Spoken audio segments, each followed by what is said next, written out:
মা মা আজকে চিকেনে এমন কিছু করো যেটা আমি কোনদিন খাইনি, তুমিও খাও, একটু ইউনিক টাইপের।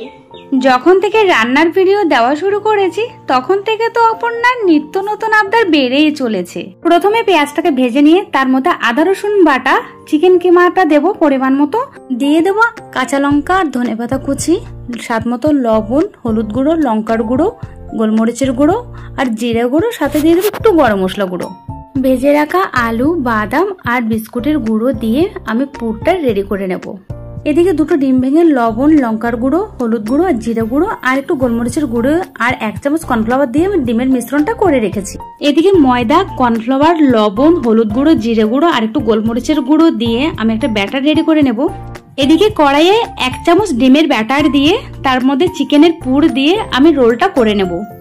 এবার ময়দা আর কর্নফ্লাওয়ার ব্যাটারের মধ্যে এক একটা রোল দিয়ে ভালো মতো ডুবিয়ে ভেজে নিলেই রেডি এই রোলটা। আর হ্যাঁ, এটার নাম কিন্তু আমি বলতে পারছি না, তোমরা কিন্তু অবশ্যই কমেন্টে জানো। আর খেতে কিন্তু